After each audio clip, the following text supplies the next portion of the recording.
What happened if Trump get arrested? You not dress up? If Trump gets arrested right now, I will go upstairs and put on a fucking tuxedo. Okay? All right. Let's watch. This is probably a better video on the Trump indictment thing. This is probably one of the last things I'm going to watch on it, other than like maybe DeSantis' reaction. Donald Trump's alleged role in paying hush money to a porn star could soon lead to criminal charges against the former president. What is that? Okay, we'll look at that in a second. History.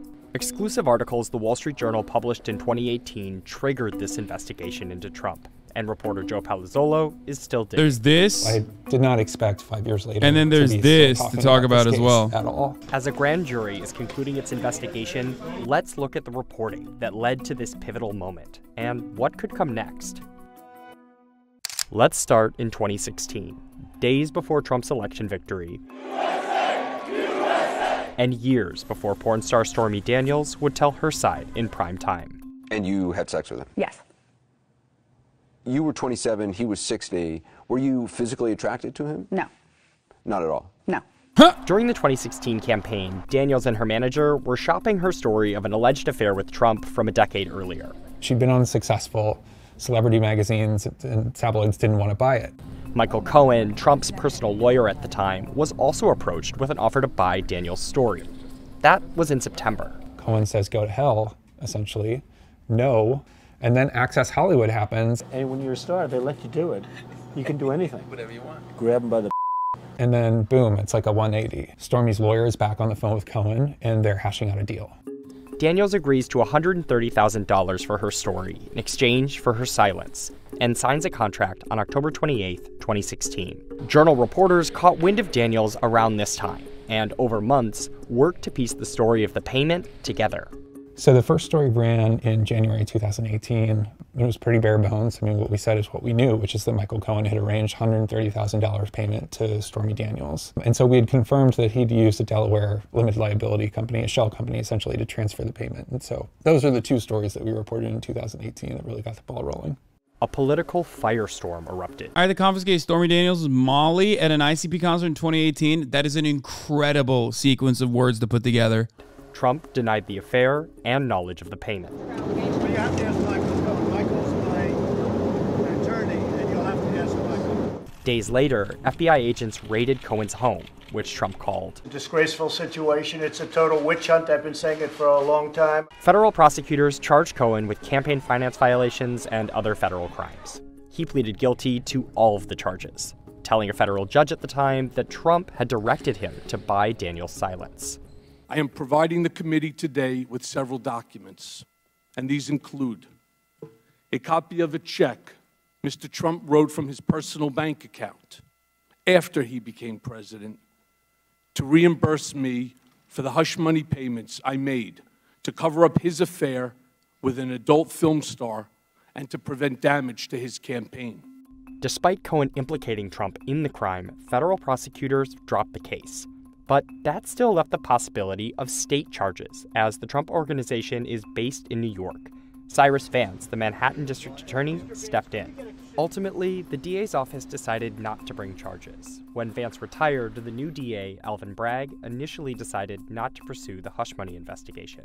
There is a felony falsifying business records charge, but that requires the records to have been falsified to conceal another crime or to commit another crime. And, you know, the obvious other crime here is the campaign finance crime, the actual payoff of Stormy Daniels to protect Donald Trump's campaign. But there has never been a case, or a state judge has never blessed the use of felony falsifying business records premised on a federal charge. In other words, these are state prosecutors, they're bringing a state charge, and in order to elevate it to a felony, they have to say that the crime that was concealed by falsifying these business records was a federal crime. So that's like a weird thing, and they decided it was going to be too risky to bring a case that was going to rely on an untested legal theory. But then, in January, Bragg impaneled a new grand jury to investigate the payment.